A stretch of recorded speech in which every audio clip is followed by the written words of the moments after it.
Bienvenue à chaque hypersensible sur ma chaîne. Je suis super ravie de vous retrouver aujourd'hui dans la nature. J'espère que vous allez toutes et tous vraiment super bien. Je suis Annelise Robert, thérapeute pour hypersensibles. Alors aujourd'hui, on va voir une nouvelle vidéo importante, une nouvelle histoire que je vous ai créée, imaginée. Je me sens hyper mal, comment faire, spécial hypersensible. Alors je vous invite à vous abonner à la chaîne pour qu'elle grandisse de plus en plus et qu'elle puisse aider les personnes, les hypersensibles à aller de mieux en mieux. Je vous invite à écouter cette vidéo avec des écouteurs parce qu'il y a un petit peu de vent, je suis auprès de vignes, de magnifiques paysages, de montagnes et voilà. Et puis dans ces vidéos, je vous donne des astuces pour apprendre à vivre en tant qu'hypersensible, arrêtez de vous maltraiter et c'est justement le thème de cette vidéo. Et puis en séance, on débloque des choses, des traumas, des difficultés émotionnelles, des chocs, des deuils non faits, des peurs, des phobies, des angoisses. Donc voilà, c'est ça qu'on va vivre. Vous aurez plein d'infos sur mon site internet anneliserobert.com. C'est parti pour une nouvelle histoire. Je me sens hyper mal, comment faire? Oups, ma feuille s'est barrée. Alors, je vais aller la chercher parce que j'en ai besoin. Et on va poursuivre cette vidéo un petit peu folklorique.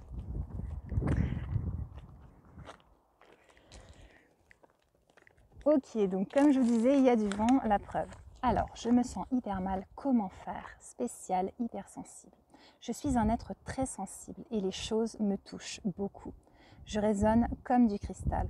J'ai eu des phases de ma vie où je me suis blindée, fermée, mais c'est fini. J'ai envie d'être proche, tout proche de moi-même. J'ai remarqué que quand je suis mal, j'ai plusieurs possibilités.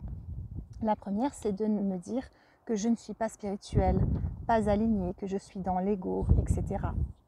Dans ce cas, je me juge, je me critique, je m'en veux d'avoir ces besoins, je me dis que je devrais être autrement que comme je suis. Si ça vous parle, dites-le sous la vidéo, ça m'intéresse de le savoir, je vous répondrai. Je m'en veux profondément. Je n'accepte pas ce que la vie me propose de vivre, ce lâcher-prise, cette traversée d'émotions qu'on m'invite à faire et qui pourrait justement, en étant vécu, se classer dans la case souvenir du passé qui ne fait plus mal. J'ai du mal à lâcher prise, à faire confiance à la vie, aux autres et à moi-même dans ce qu'elle me propose d'expérimenter. La deuxième possibilité, la voici. Je l'ai expérimentée avec une amie et je peux maintenant me l'appliquer à moi-même dans les périodes difficiles. J'ai compris que j'ai plusieurs parts en moi. La part blessée, la part enfant, la part gardienne, la part contrôlante, la part qui ne sait pas, la part qui n'ose pas, la part qui a peur, la part qui est joyeuse, etc. Mes parts ont besoin d'être accueillies quand elles s'expriment. Je ne suis pas obligée de donner à une part toute la place, mais je n'ai pas à en avoir peur. Je ne suis pas que ça.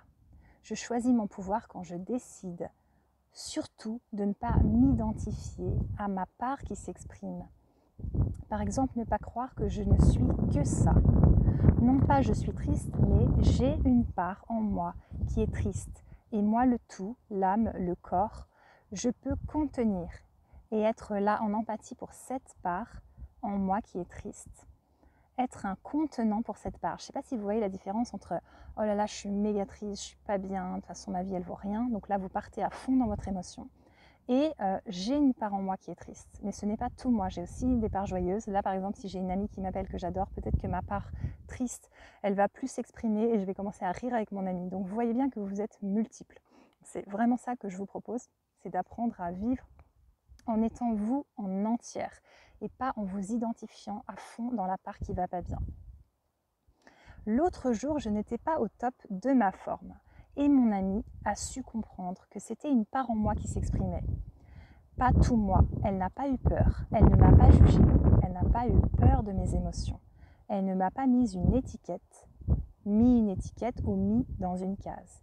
Elle n'a pas eu peur de ma part qui vivait un chagrin. Alors, je tourne juste mes petites feuilles, parce qu'il y a beaucoup de vent, je vais essayer de ne pas tout lâcher. Elle m'a accepté dans mes limites et mes choix quand je ne lui ai pas parlé d'une déception liée à un rendez-vous annulé avec elle. J'étais acceptée comme j'étais, en tant qu'humaine, avec des limites. J'étais accueillie et contenue par mon amie sans avoir besoin de cacher mes émotions, ou d'en avoir honte, ou devoir être parfaite. Elle n'a pas entendu de reproche derrière l'expression de mes besoins. Car en fait, c'est bien important de comprendre que chacune exprime des besoins. Il y a toujours derrière les mots exprimés des besoins qui sont là. J'essayais de la rejoindre, de la comprendre et elle essayait, elle aussi, cette rencontre. J'ai apprécié pouvoir lâcher prise, prendre du recul, peut-être même faire un petit peu d'autodérision, prendre un peu de recul. Pour les hypersensibles, c'est pas toujours facile de rire un petit coup de nos histoires. Et j'ai compris que dans les moments durs, accepter de traverser l'émotion, accepter ce qui est, me donner de l'empathie et comprendre profondément que c'est une part de moi qui s'exprime et que ce n'est pas tout moi est fondamental. Les émotions sont des traversées. On arrive toujours à l'autre rive. Ne pas avoir peur d'une part de moi.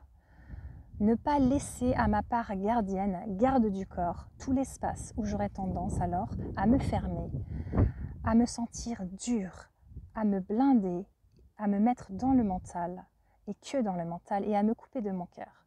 Cette rencontre avec mon ami et avec mes émotions m'a prouvé encore une fois que je peux ne pas avoir peur de mes émotions. Elles passent comme tout.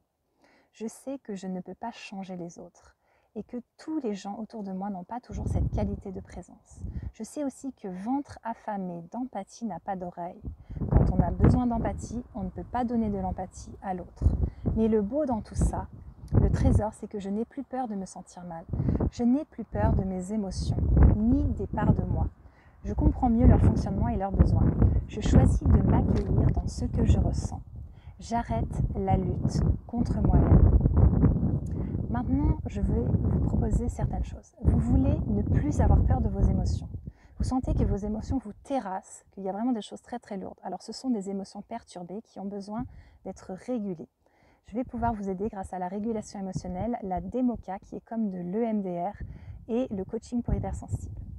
Vous voulez apprendre cette qualité relationnelle avec vous-même et pouvoir vous l'apporter et vous aider quand vous vous sentez hyper mal. Vous voulez donner à l'autre cette qualité d'échange. Vous aimeriez mieux communiquer et de façon non violente. Vous souhaitez aller mieux, vous libérer de blocages et agir enfin pour vivre vos rêves. Eh bien, je vous propose de me contacter et on va fixer ces séances dont je vous parle de régulation émotionnelle Tipeee par téléphone durant 1 heure, de DEMOCA par vidéo durant 1h30 et de coaching pour hypersensibles par téléphone durant 1 heure. Ça va être puissant. Ça va être de la thérapie brève. Je vais vous aider à apprendre à vivre avec vous-même. Arrêtez d'avoir peur en fait de vos émotions, de ce qui pourrait se dégager de vous, tout simplement. Parce qu'il y a beaucoup de personnes qui me disent « mais moi j'ai peur de mes émotions, si ça sort en trombe, c'est un barrage qu'on lâche, c'est l'invasion ». Justement, c'est parce que vous enterrez en vous. Et alors, ça ne sort pas de façon juste classique, tranquille, etc. de temps en temps. Parce qu'un hypersensible, quand il est triste, il a besoin de pleurer. Quand il est en colère, il a besoin de l'exprimer, soit avec lui-même, soit à l'autre, soit par écrit. Vous avez besoin de sortir tout ça pour que ce soit moins difficile pour vous. Et je vais vous aider à vivre tout ça, à accepter de vivre avec beaucoup d'émotions, mais qui sont très belles, à voir où il y a des émotions perturbées. Donc en régulation émotionnelle, on va traiter tout ça, les peurs, phobies, angoisses, les moments où vous prenez le contrôle sur autrui, où vous devenez un petit peu agressif, où vous vous fermez, où vous faites la mort, où vous vous inhibez. Tout ça, on va le traiter.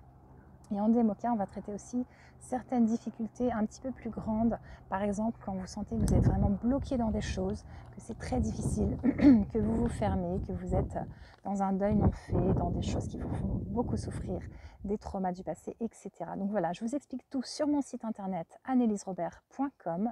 On se retrouve donc dans une prochaine vidéo. Je vous salue tous et toutes. Merci pour tous vos commentaires. Merci à Laetitia, merci à Laurence, merci à Fatoumata, merci à toutes les personnes qui suivent ce travail pour les hypersensibles, mon travail qui me passionne. Je me réjouis aussi de vous rencontrer en séance. Je suis sûre que je pourrai vous aider, vous allez pouvoir vous aider.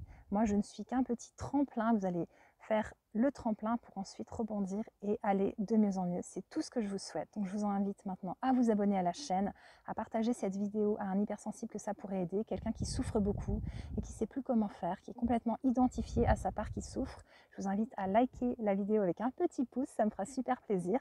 On se retrouve la semaine prochaine dans un nouveau décor. Et puis je vous souhaite d'excellents moments à vous toutes et à vous tous. À très bientôt. Au revoir.